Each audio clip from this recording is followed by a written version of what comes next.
Gotta kick off the show here. We're agreeing.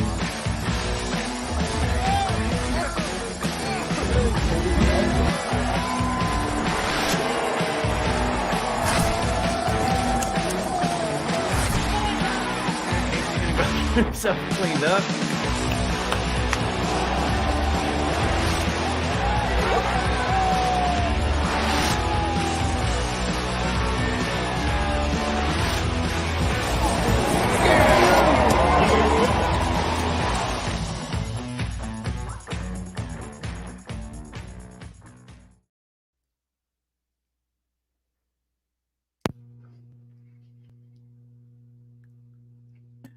Oh, there we go. You gotta unmute yourself, guys. Hey, welcome to the Mafia Cast. We are live. It's the beauty of going live. That is definitely gonna make the bloopers reel, right? Yep, absolutely. I was just going to see how long What's you're going to keep guys? talking. Well, it popped up on the screen. It says you're muted. It's like, oh crap. Yeah, that's funny. It's like it's like the system can hear you talking, but it's like I'm not recording you. Just anyways, what's going on, fellas? How are y'all? What's up, man? It's a lot more fun to do the show after winning, isn't it? Yeah, it is. A lot more fun. A lot more fun, especially when it's over the Chiefs. Yeah. Yes, And we're yes, sir. obviously going to talk about that. I'm trying to, message tough and talk and, yeah. So first of all, once again, welcome into the show, everybody. We appreciate you. We love you guys for joining us. We look forward to this every single week. Like Casey said, sometimes after the loss, like I'll be honest with you guys, on Sundays or Mondays after a loss, the first thought I have is like, oh, I don't want to do a show this week. I know. But we got to win, so I've been looking forward to this, doing the show this week. In fact, I got a text from one of my girls saying that she was really excited to hear what I have to say on the show. And then another one of my daughters last night said the exact same thing. So there's people out there that want to hear what I say. I know they're my kids, but they want to hear what Dad has to say today. But real quick, is this not the first time that they actually want to hear what you have to say? Want to hear what your opinion is now? Isn't it funny that for all the years growing up, they're always like, Dad, I don't care. And now they're like, oh my God, I can't wait to listen to you. Yeah. Yeah, it's exactly right. Well, I would say for the first part of your children's lives, up till 10, 11-ish, Dad is the world. Like, he is God. He knows everything about everything. I want to be around him, hang out. And then they get to the teens and they're like, Dad is dumb. He's stupid. I don't know what he's talking about. I know everything because I'm a teenager and I've lived for 13 years. And then they get to the 20s and then go back to like, oh, yeah, Dad's actually a pretty smart guy. Yeah. Well, yeah, because we were never taught how to do taxes. H&R will do that for you. That was not a plug for H&R, but they will do it for you. Anyways, yeah, as you can see on the screen, smash the like and subscribe button if you're listening on YouTube. Hit that. If you're on Facebook, same thing. Join our family over on the Facebook, the Mafia Cast page. We're close to 200 subscribers on that page, guys. It's awesome.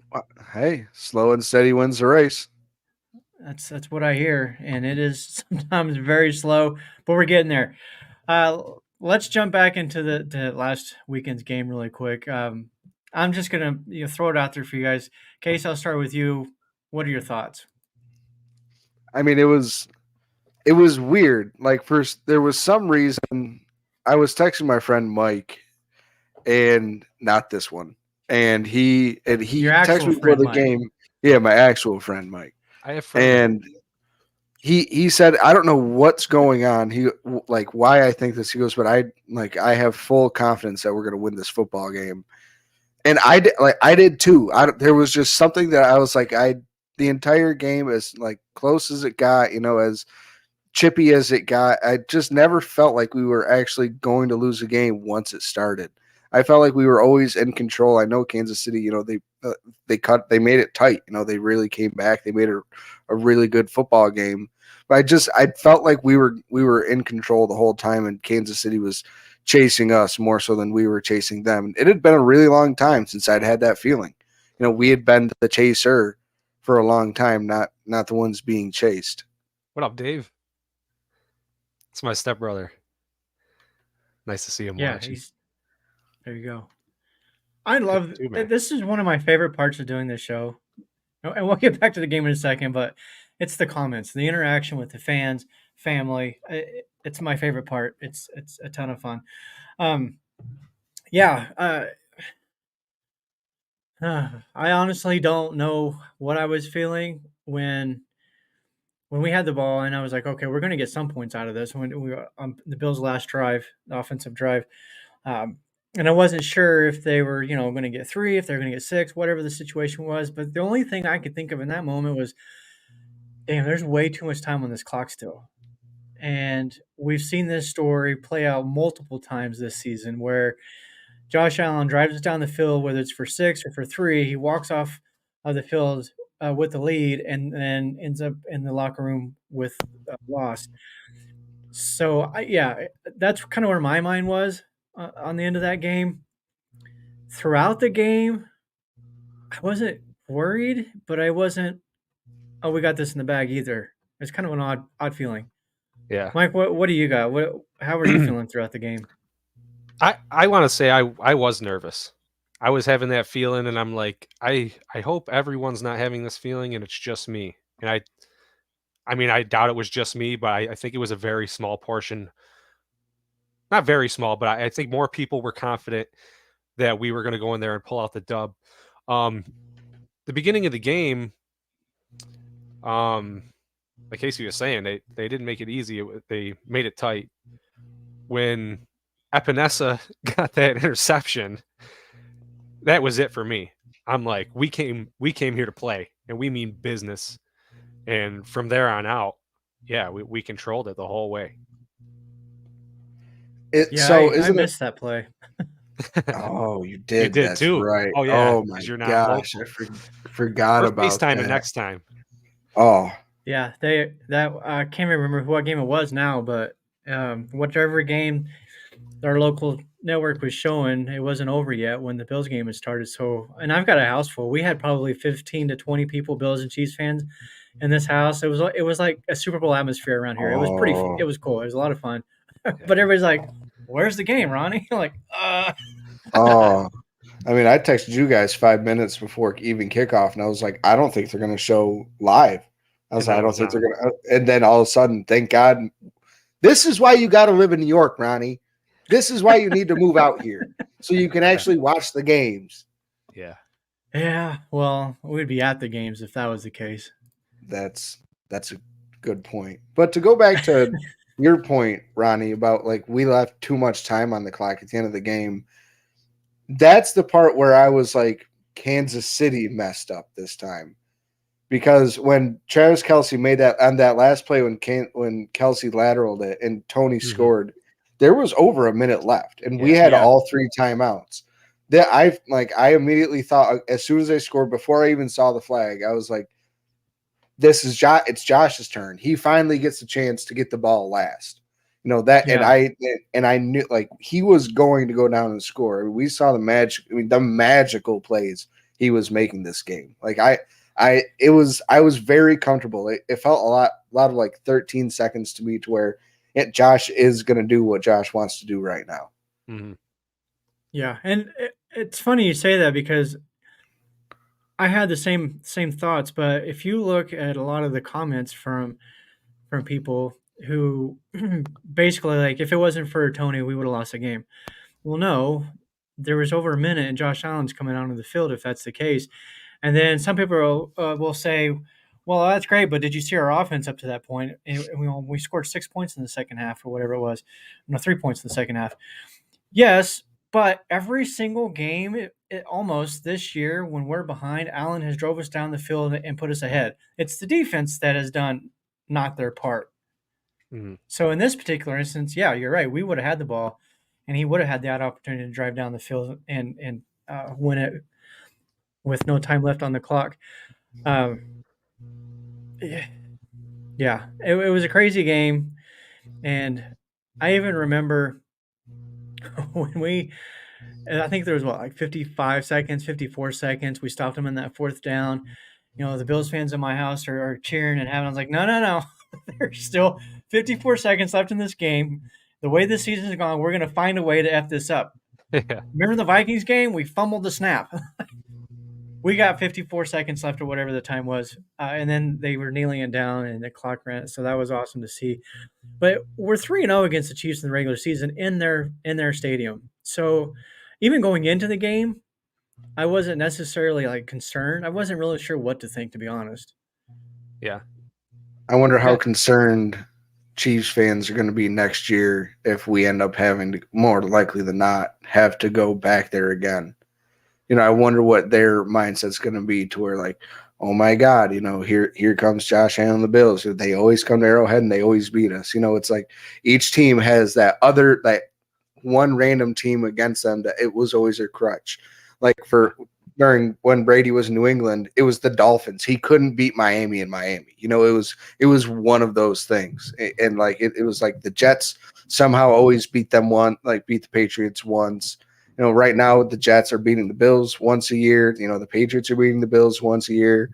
At least the last two. You know, it's just kind of one of those things to where is that just we're there. Like Josh Allen is truly their crutch. Yeah. See, Roy brings up exactly what I was just saying, considering they only scored 6 points in the second half. I'm pretty sure it was 3 because we were up 17-7 at halftime, right? I'm pretty sure that was the score. But anyways, regardless, yeah, same thing. He didn't have the confidence of Buffalo go down and get the touchdown with a minute left. And I don't blame him. Yeah, I understand that, but I was confident because every time that we've needed that score, Allen has delivered this year. Yeah. Unfortunately, the defense, like I said, couldn't hold up their end of the bargain here. Gary says Allen Head Stadium. I like it. I like it. Yeah, so I don't really want to go too much into the game, because Buffalo Rumblings podcast. If you're listening to our show, you got to check out all the rest of them too. There's a whole lineup of Buffalo Rumblings podcasts, and they've been talking this game up, breaking it down, talking about the Kadarius Toney play, talking about everything. I'm just going to say this. I get the fact that, okay, the refs maybe didn't warn him throughout the game or whatever, but my goodness, how many times, like there was the hold on Kincaid that we didn't get that call. There was a questionable call on Diggs in the end zone that we didn't get. Like, it's just, to me, this is a theme throughout the league this year, and it goes both ways. It's not just this one particular play, and that was actually the right call this time. But yeah, it's been funny watching all the memes this week, though. I do enjoy those. It's good to be on the good side of it. It is, isn't it though? Oh my God! It feels like it's been a year and a half since we've been on the good side of a game, of a legendary game. Ruthless this year. Yeah, I don't know why. Let me ask you. It's not like they've beaten anybody. Yeah. Let me ask you guys this. I was listening to Line to Gain on my way home from work today. That's the one with Sarah and Big O, Jerry Ostrowski. She was saying that she would kind of like to see maybe the league change that up to where if it's a pre-snap penalty, don't let the play continue on. Like, just stop the way they do with an offsides call, or not offsides, but false start. And I have my opinion, but I want to hear you guys, first of all, what you think on that. Do you think that they, on play a penalty like that, just throw the flag, blow the whistle, it's dead, start over? What do you guys think? Well, I mean, the issue is the player has until the snap to realize that he is, in the penalty area. So, if at the last second, he's moving backwards, I mean, he's getting off, he is like backing up off the line, then like you're calling the flag. I mean, you're throwing the flag at the snap when now he is fine. It's one of those things. Like I think you got to leave it as is, because you got to give him every opportunity to move back. Let me throw this out there, Mike, before you go. If that's being, and yeah, I agree, snap the ball, then you throw the flag. But if the receiver gets up there and he is set and he never makes that look over at the ref, and ref's like, hey, you need to move back, he doesn't do that. And right before the snap, Tony realizes, oh, crap, I'm offsides. He moves. That's a false start, right? Yep. Yeah. But, I mean, you saw even in that play, he checked with the ref. Did he though? Well, Like, look at the video. It was like that's the whole thing. like, That's It the wasn't a very question. valid attempt. He was But most receivers, I mean, and when you watch them, and even corners, they're checked. Like it's usually just half the time they just point. They just point their arm like that. They're not even looking at the ref. It's just something that they have to do. It's true. I mean, I've seen Diggs do it. Like I've seen him literally looking at this way at Josh and then stick his arm out. But that's when he knows, I'm 3 yards off the line of scrimmage, 2 yards off the line of scrimmage. Yeah. But Tony plays in the slot, which is more close, which is always closer to the line of scrimmage compared to the outside receiver. So it's one of those things where he did and didn't. He did everything right and didn't do everything right. Right. Yeah. Well, to me, if he's standing there looking down the line, does he need glasses, contacts, or what? Like, how do you not see that you're? That's where the conversation leads. Is to where that I've been seeing since the game is this isn't the first time that not that Tony has had that exact penalty, but is like done something where it's cost the Chiefs. Whether it's taking the points off the board or ended a drive because of a penalty. Like he got a penalty and then all of a sudden it ends the drive. How soon do you got to be like, can we trust him being on the field, being in the right spot and not costing us? Right. So what stood out to me, what I thought was kind of crazy is that the balls, they obviously marked the ball on the hash marks, and where he was standing was like right next to the other hash mark. It's like, if you're looking at the ball, I don't see how you make that mistake other than the fact that they were in the logo. I don't know if that, a bunch of lines on the field where you're standing. Maybe he couldn't see the ball or something, or right. Yeah, that no. could do it. But I think that, I don't care either way how they throw the flag or not. If they do, like you said, we had a minute, so I wasn't heartbroken. I didn't see the flag when the ball got snapped. I thought they had a touchdown, and I was confident we were going to go do our thing after that. But my take on it is, it's sort of like the ref's preference. I mean, he can do what he wants. If it's against the rules, he can throw a flag on it. So the only way to avoid it, and at this stage in the game, the rules, don't do it. Don't give the ref an excuse to throw a flag, and he won't. So, well, again, I mean, it comes down to the old adage: you shouldn't let a game come down to be determined by one play. It's you can just read that to every Chiefs fan. But Nick here makes a good point. If that play wasn't successful, this wouldn't even be a talking point. Right. Think about it that way. If that was just if it was an incomplete pass, a pass that got batted down, nobody would be saying a word about this. Yeah. Well, kind of like nobody said a word about the penalty. That series. AJ Brown's catch and fumble that was ruled an incomplete pass. Exactly. And throwing our own team under the bus on that, I'm sorry that oh my gosh. Yes, it was. Catch was not a catch. Yes, it was. Yeah. If Travis Kelce's catch earlier in the game was a catch, and AJ Brown, you have to count that as a catch. Right. That's my point. I think we understand. But I think that is the consistency. Is you have to have the ball, and all you got to do is take 3 steps, and that counts it as a catch. AJ Brown only took 2, and his was the only one that counted as a incompletion. He had more control over it than either one of those other 2. Yep. And that same, I think it was that following Monday night game. I can't remember exactly, or don't remember the teams. But I think it was a tight end caught in the back of the end zone, both knees, elbow down. Yeah. Ball comes out in the back of and then they called that an incomplete. And that's the other thing that drives me crazy. If a running back, let's say Josh Allen, QB sneaks it, whatever, reaches his hand over the line, and that's a touchdown. Somebody knocks it out, but it's still a touchdown because he broke the plane. How is that not the same with the receiver when he catches it, has possession? He's already broke the plane. How is that not a touchdown? Why do they have to control it through the fall? Well, I like it. Because someone made a big deal about it one day. Well, no, because I mean, because it turns into what if there's a defender right there, and the defender is still, if the defender makes a play on the ball, and is it still in the process of ripping that ball out, and by the time that receiver catches the ball, like catches it, gets 2 feet down, and is now falling backwards or sideways, whatever. But the corner or safety, whatever, has their hand still on that football and is still able to pull it out. I think that should be ruled an incompletion. I think you should come up with the football in order for it to be a catch. Yeah. I mean, if you catch the ball and you get both feet down, that's a touchdown. It doesn't matter to me. Like, it's no different than if a running back's plowing towards the goal line and somebody has their arm and they're trying to rip it out. It breaks the plane. Right. If you didn't get it out before that happened, then it's a touchdown.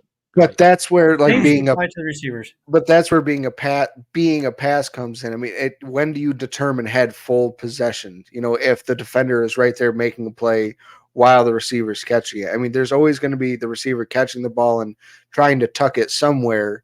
So the ball's always going to be moving. So, like, it's hard to determine exactly when they have a full possession of the football.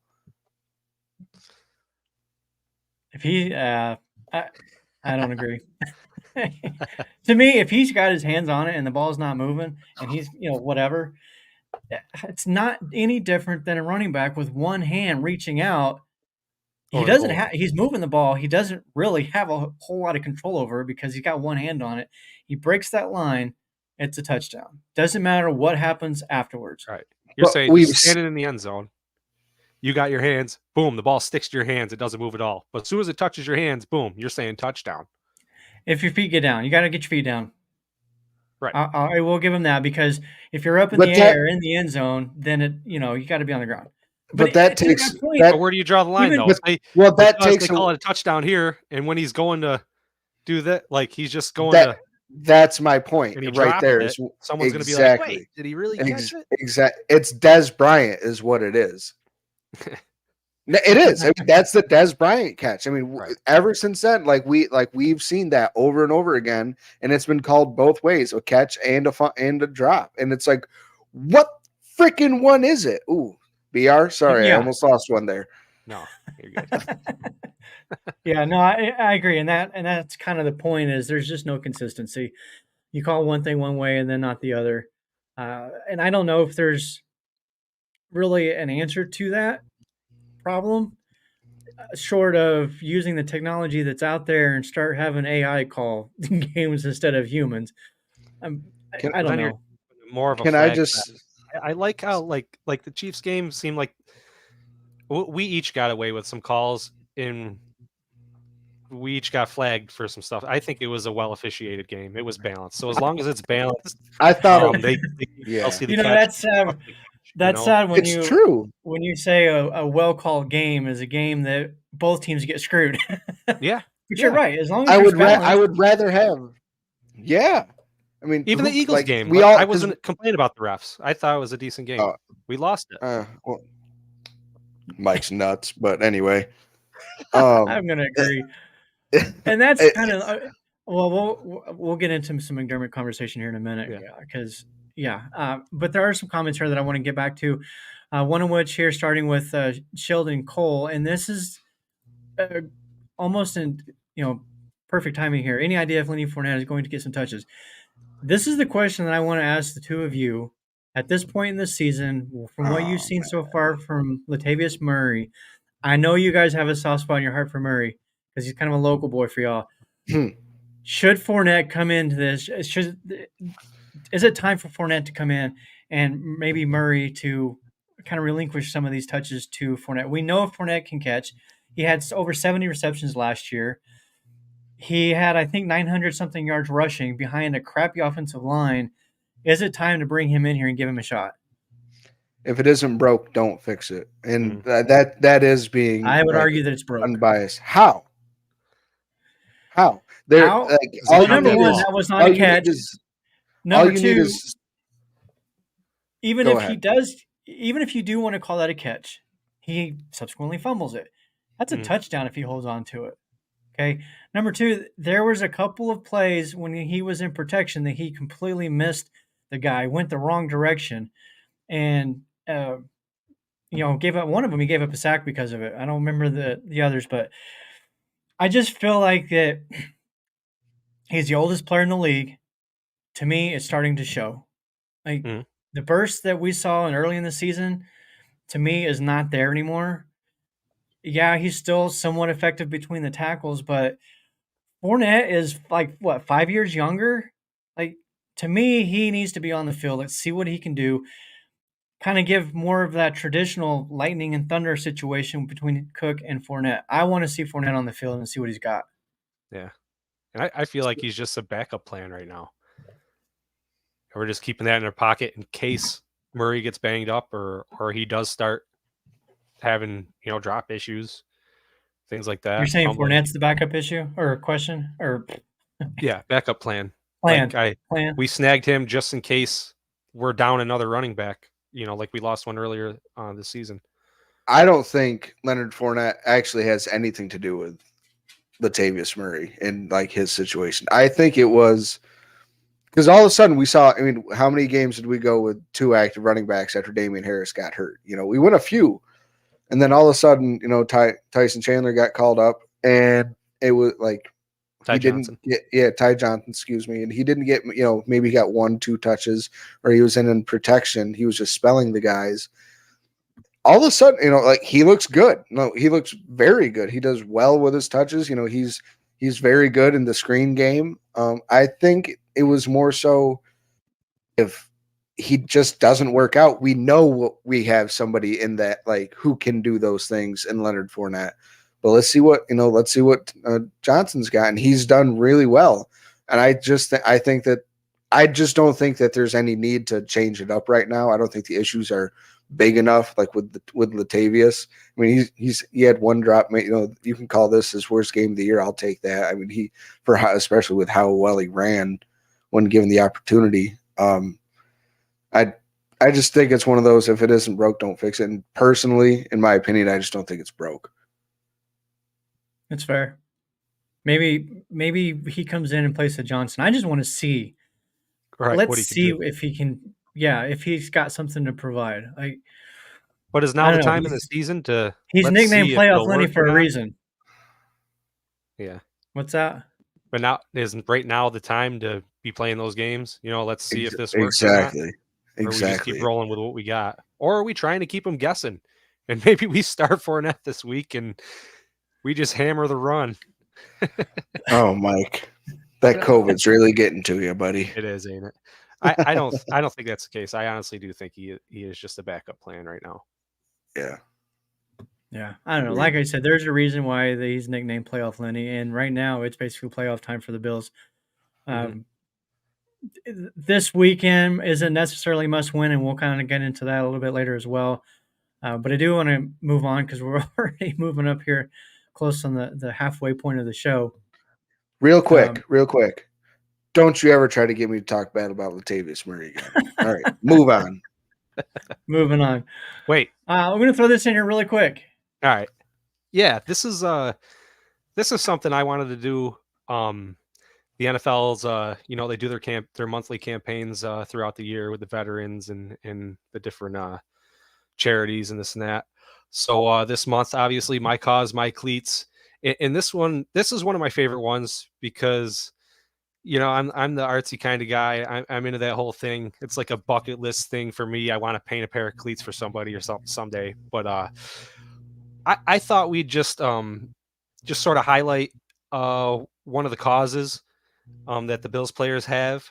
All different, like countless players, all custom cleats this month, and they all benefit or supporting different charities. So the one that that kind of struck a chord with me was Micah Hyde's here.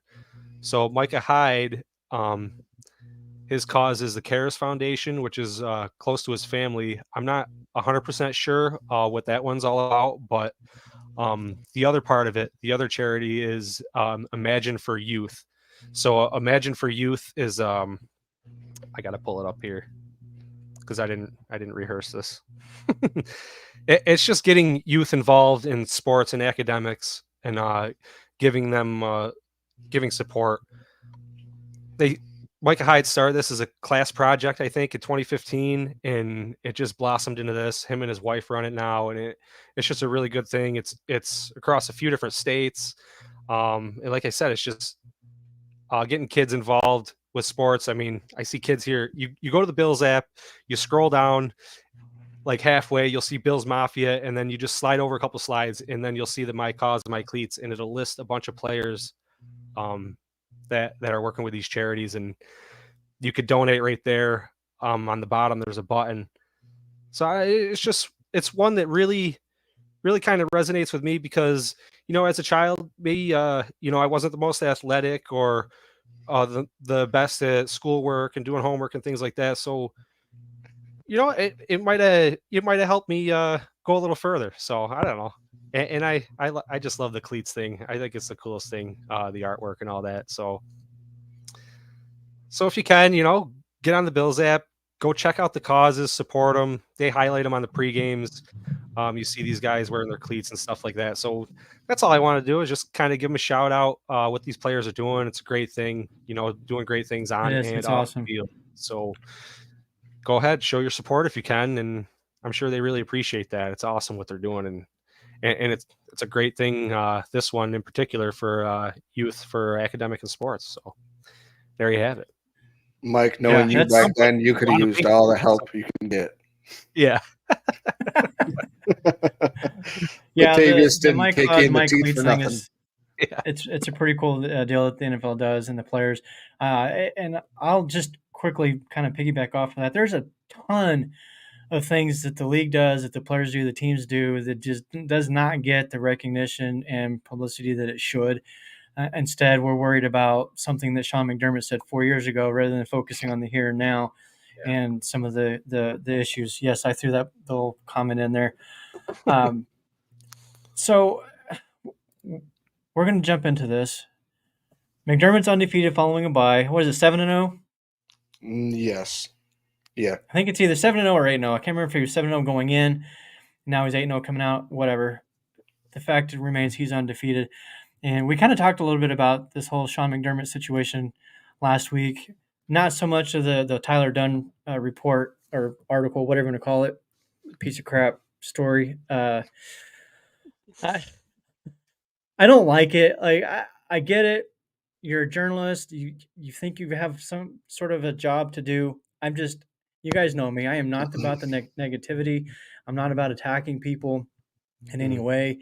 And to me, it's just, pardon my French, but shitty journalism. Especially the timing. It just doesn't make any sense. And it was nothing. The timing is the worst part of the entire thing. Yeah. I don't care. It was nothing more than a hit piece as far as I'm concerned. Well, that's what makes it so intense. That's what makes you know how intentional it was and what he was trying to do with it. Yeah. 7-0. Yeah, I agree. And I guess he wrote a follow-up article that released today that was – I haven't read it.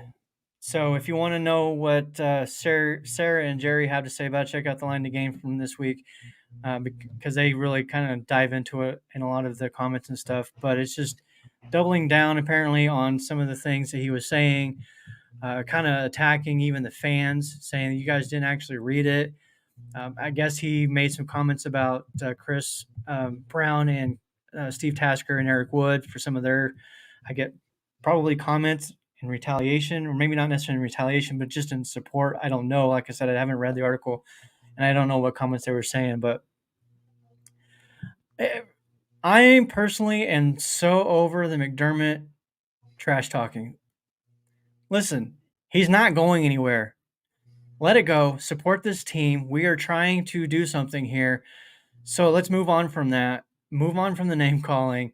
Support this team and just stop. It's causing a distraction. And if you want your team, the Bills, to go on this run that we're all hoping that they're doing, limit the distractions. And this is one of those. And as fans, we can help with that. So stop. Go ahead. I know you got something to say, Casey. No, I was just going to say McDermott's going to be here one more year. At least. I think if they don't, make the AFC Championship game this year or next, I think there very well could be a change. But not anytime soon. So deal with it. It would be after next year. Yeah, which is exactly why Mike and I know I can speak for you on this. We're on Ronnie's side to where he's not going to go anywhere. So what is the point? There's 0 point in doing and saying any of this. Mhm. Just like Ronnie said, ride for your guys, do what you can, Yeah. support any way you can, whether it's calls my cleats or just going to a game. We're fans of this team for a reason. Be a fan. Support. Yeah. Stop hate. There you go. Stop hating. Let's jump into what do you guys think? You want to do the AFC roundup or do you want to talk of the game? Let's Before we do do a that- AFC roundup quick. Before we do that, Okay. in case ahead. anyone wasn't on, if you're just tuning in, just want to say you're watching the Mafia Cast. You can find us anywhere: Facebook, YouTube, Twitter, anywhere on the Buffalo Rumblings Network, anywhere you find your podcast. So give us a search anywhere you want, whatever you prefer. You can find us there. So just want to throw that out there. Someone's just tuning in. Yeah. And jump over to the Mafia Cast Facebook page. Give us a follow. Mhm. We want to hit 200. We're at 190 right now. Like, It'd subscribe, be great all if I that. woke up in Really- the morning and it's at 200. Yeah. we right. really appreciate each and every one of you. So thanks a bunch. Keep supporting. So, yeah, the AFC roundup, we'll kind of tie in the playoff talk with this, okay? And before I go into that, I want to hear from you guys, and we'll start with Mike on this time. Where do you put the Bills as far as the playoff chase right now? Do they have to win this game this weekend? Is it a must-win against Dallas, or no? What do you think? Yes. Yes, it is. That's it. Just yes. It is. Sometimes It is. Mike has got like a whole bunch of words, so he just wants to keep on going, and then other times it's yes. Well, it's because I got so many words, I can't think of which ones to say first, so I just pick one of them.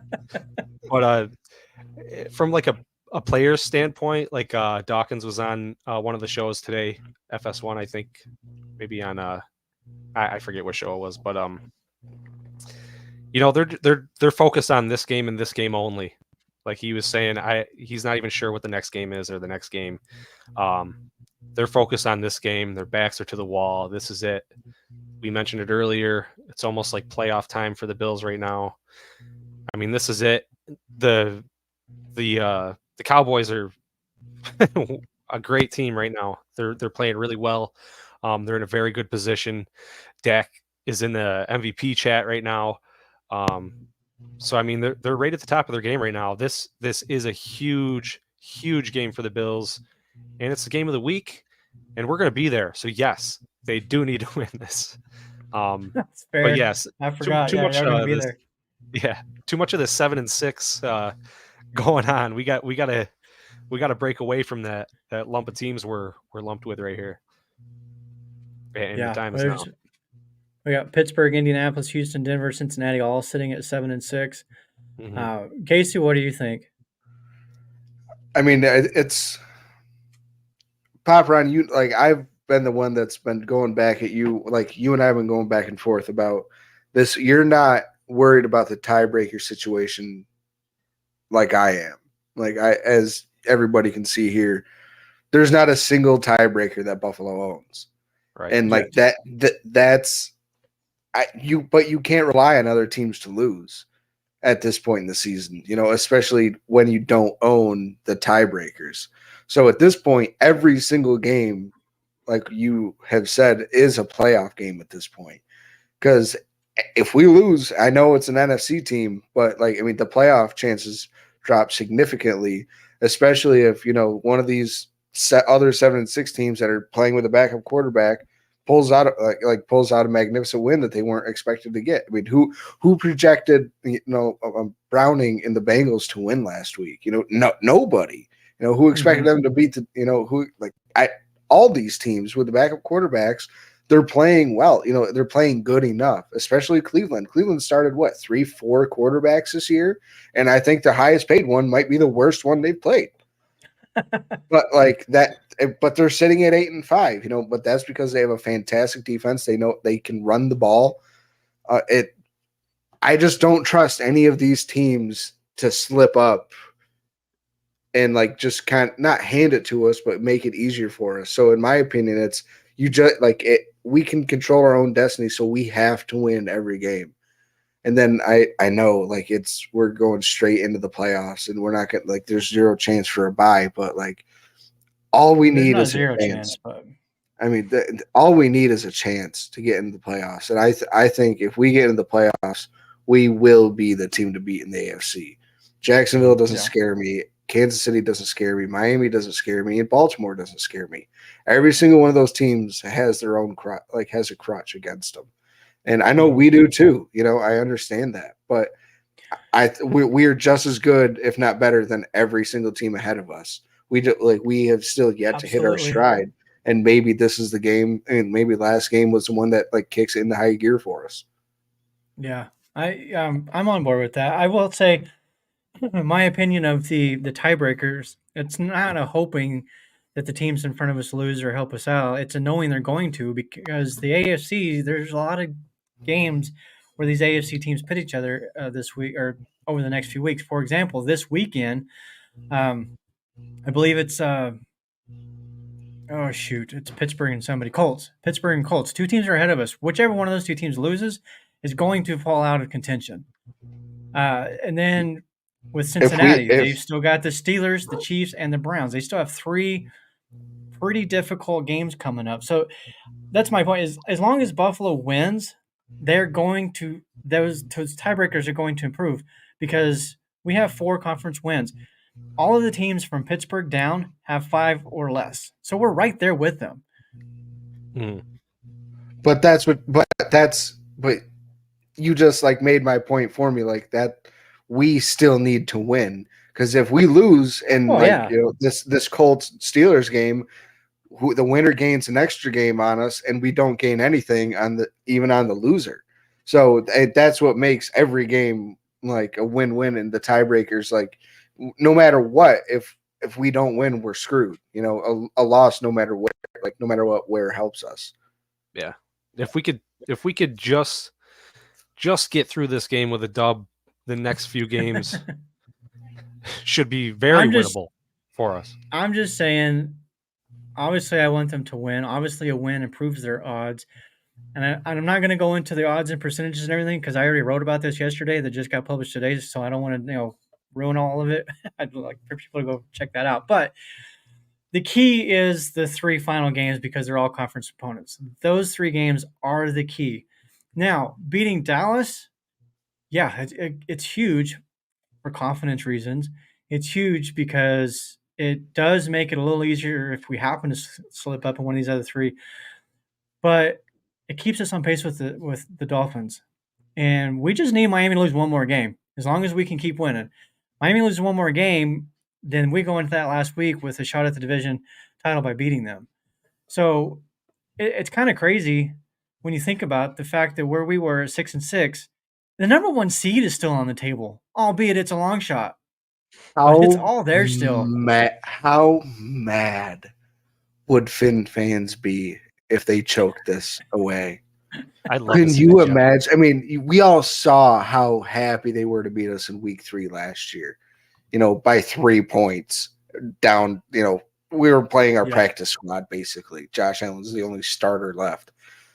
Like, how much are they going to implode about that? I mean, I mean, in my fantasy football chat, there's two Dolphins fans, and after this last game, like they have said it themselves.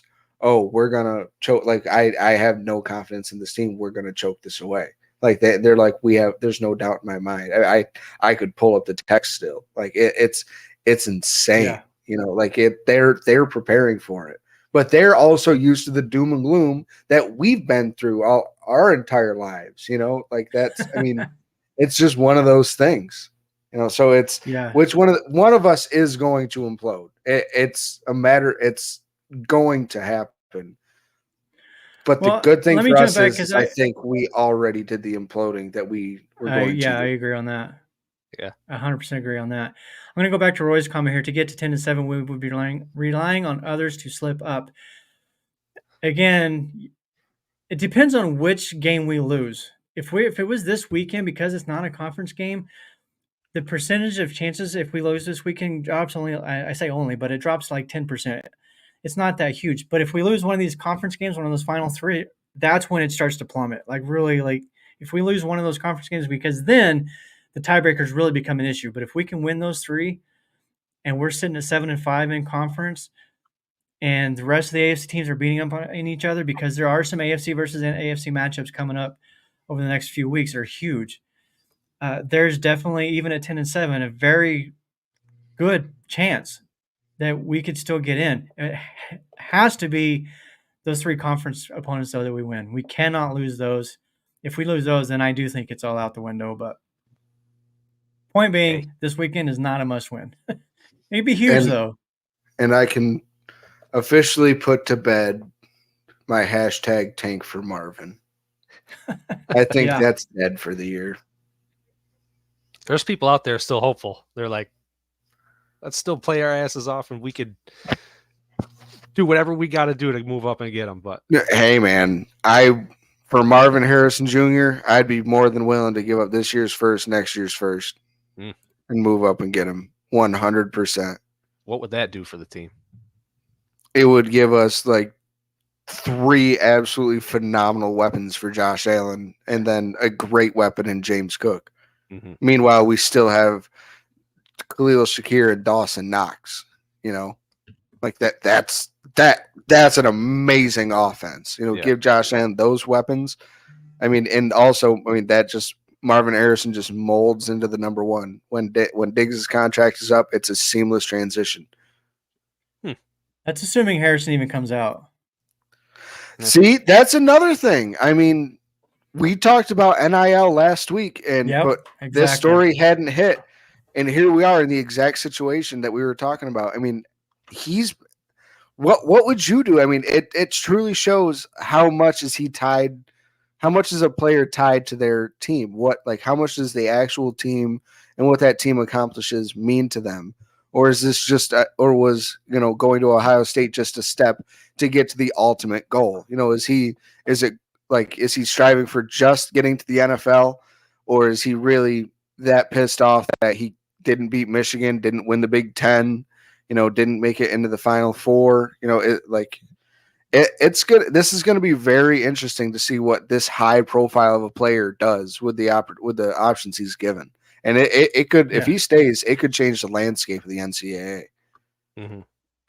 Yeah, I always say stay. Because players can make a ton of money now in college, especially people like Marvin Harrison Jr. And it's almost guaranteed money. Like you can go into the NFL draft, and even if you're a top 10 draft pick, you have to sign that contract for, I don't know what the cap is for rookies, but it's a 4 to 5 year deal. I think it's a 5 year it's 4 year with a 5th year option, right? Yeah. For a first rounder. 5th year fully guaranteed. Yeah. Somebody like Marvin Harrison Jr., he could potentially make more money in that 1 year as a senior at Ohio State than he could over 5 years at wherever he gets drafted. That's the kind of money that the NIL is getting some of these kids.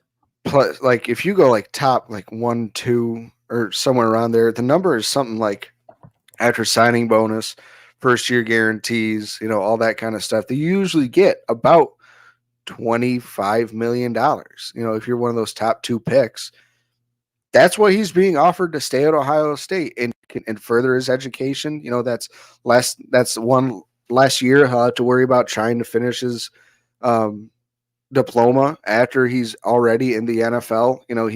He can accomplish those goals that he's set out to do, beating Michigan, like I said, getting to the Final Four. But it's but now is your chance. Will his stock ever be higher? What if he gets hurt? What if he tears his ACL next year? If he stays, tears his ACL next year, and he's not the same. That's the risk he's going to run if he stays. Yeah. Let's move on. We haven't even talked about this game really, other than if it's a must win or not.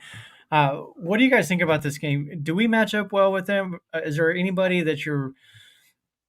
Let me say, I think we can all agree that Micah Parsons could likely be the difference maker on the defensive side for the Cowboys. Are you worried about it? Do you really think that, okay, I'm hoping the Bills have a plan for him, and if they are able to stop him, does that kind of negate the Cowboys pass rush as a whole? Go ahead, Mike. We got to have a plan of some sort. I mean, sure, Dion could hold his own against him, but he's not going to win every time. We know that. Hopefully, we could scheme something up to maybe use his momentum against him or something like that. But yeah, other than that, I think it is a pretty decent. This is a really good matchup. Two teams that are playing really well right now, even though our record doesn't show it.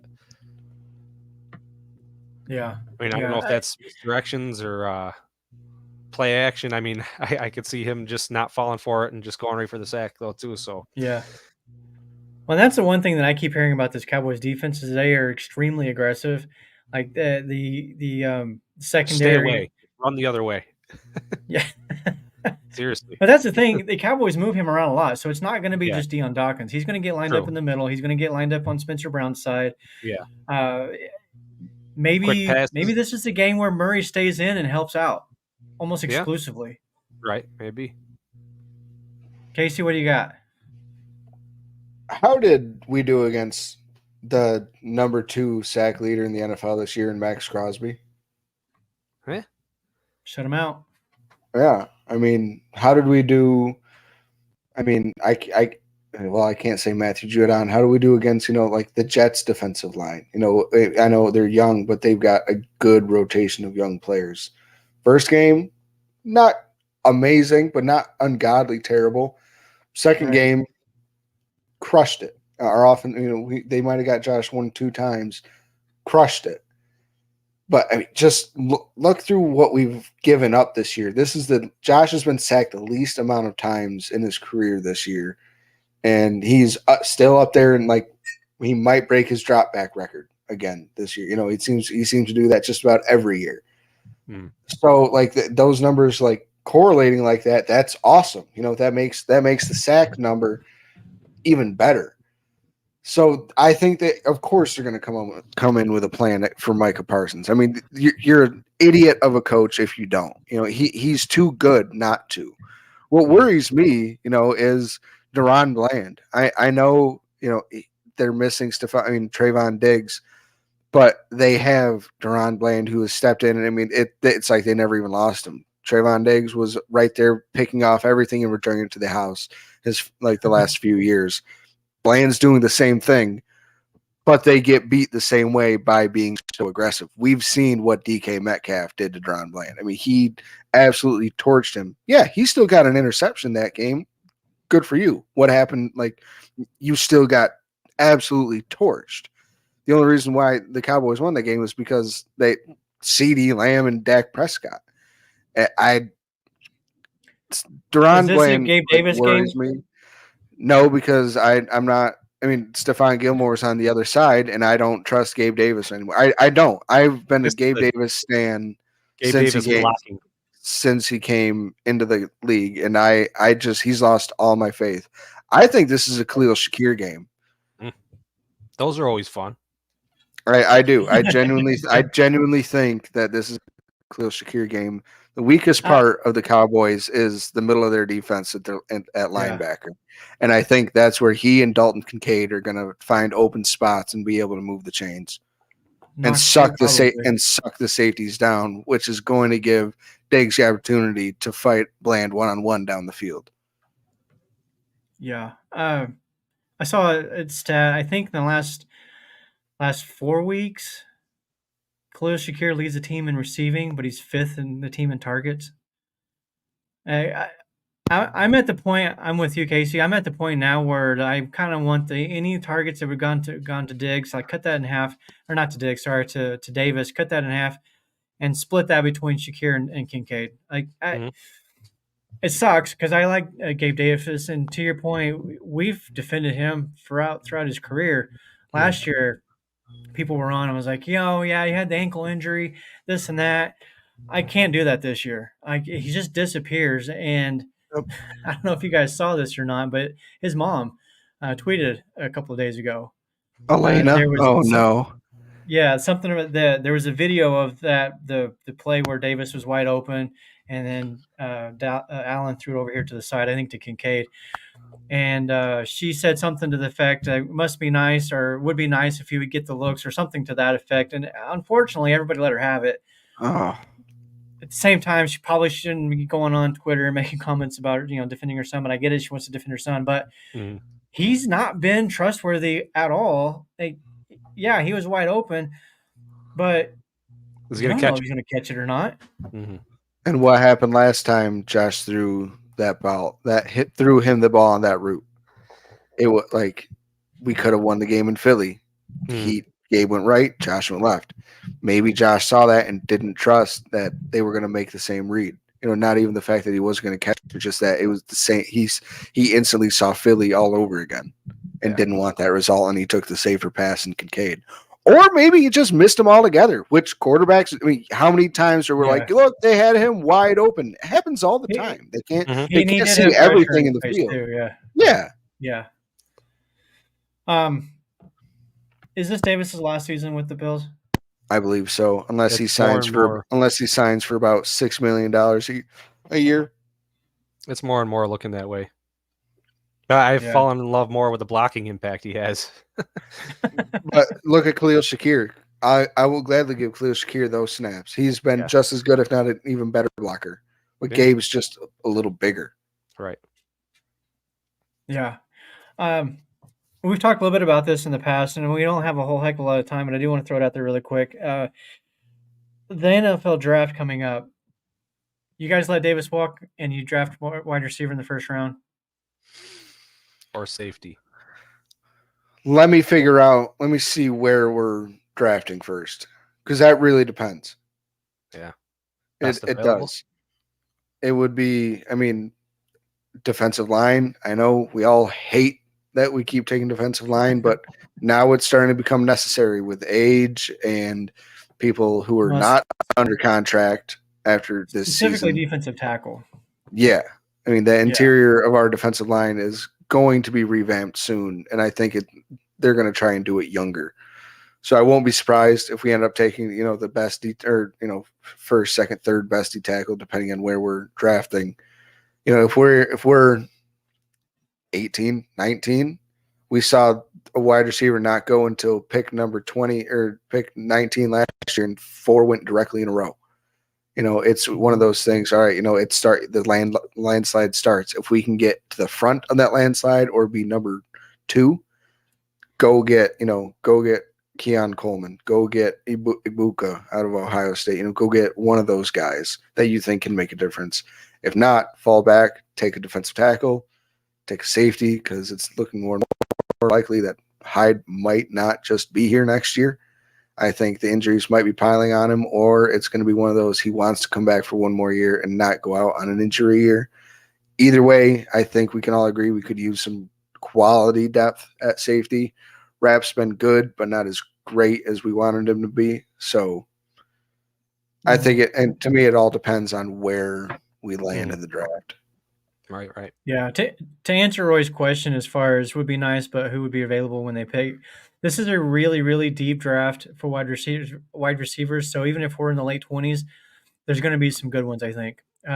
Keon Coleman that you mentioned is probably, I would say, high teens, probably. No. But we'll start.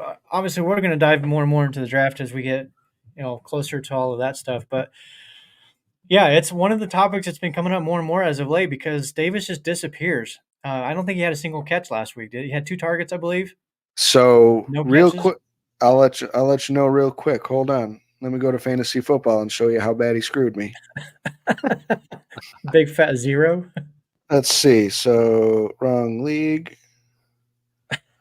So he has gone 0 catches last game. The 6 for 105-1 against Philly. 0 catches against the Jets. 2 catches for 56 yards against against Denver. 0 catches on 2 targets against Cincinnati. 9 catches, 12 targets, 87 yards, and a touchdown against Tampa. 1 catch on 5 targets and 6 yards against New England. So that's his last 1, 2, 3, 4, 5, 6, 7, 8 games. 8 games, and 4 of them he's had a combined 1 catch. Yeah, it's time to move on. I hate to say it, but it's Yeah. time. I don't know if Khalil Shakir would be that guy to take over the number 2 role outside, and then maybe Hardy or somebody can take over in the slot full time. But Save us some bucks. for me, yeah, personally, I do want a wide receiver in round 1 this year. I want that this season. But and yes, Carl, we're all hoping it's pick 32. I'm with you. We're just At that point, trade see it. what happens. One game at a time. Yeah. Yeah, one game at a time. And I've been the most probably optimistic person you'll ever meet, and I've been calling for this run from the Bills for weeks now because we're overtime, but I don't care. 2020 we closed out with 6 straight wins. 2021 we closed out with 4 straight. Last year we closed out with 7 straight.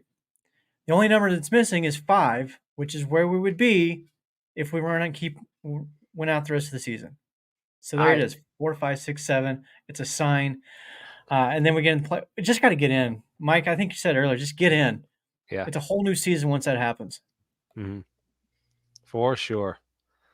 Yeah. Let's get into our score predictions. Let's do it. Casey, I don't think you've gone first in a while. You say that every week. I swear you say that every week. Well, go That's first fun. sometimes. 30-27 Dallas. That was quick. I've been thinking about it all freaking day. Commenters. Go ahead, just- Mike. I don't know. I was going to say, the commenters rolling in. We got to get their bits in here, too. I don't see yeah. any on the scores yet, but I'm ready. I took the over. The line is 50.5 points. So 23-28 Bills. there you go. We got to play a clean like game, that. man. The penalties. Good, The Dallas. good job, Mike, for supporting your team. Yeah. Casey, take some notes. I believe if we kept track, I would probably have the most accurate record of the year. Maybe. But we'll move on. Actually, we No. can. As you picked Kansas City last week. Speaking of which, we all need to do tally site. Okay, Pop Ron, do your thing. I already did mine. All right. Yeah. Here's the score. Oh, come on, guys. 27-24 Dallas, says Man, Roy. Roy. Okay, I'm going to go. This is going to be a shootout. So I'm going to say Bills 40, Dallas 37. Wow. Damn. That's going to be gonna one be- hell of a game. Yeah, it's going to be one hell of a game. We're all going to be on the edge of our seats once again. I'm probably going to have to call 911 because my heart just can't take this every single week. But there's our score predictions. Everybody in the comments, if you're listening and you're not commenting, we appreciate you guys being here. Here's another score prediction. 38-21 Bills, says RC3. Again, hit the likes, hit the subscribes, give us a follow, hit us up on the Facebook, the Mafia Cast, and we'll see you all next week, hopefully on a Victory Thursday. Go Mason, I Bills. might see you at the tailgate. See you at the game. Go Bills. Tell your friends. Run TMC.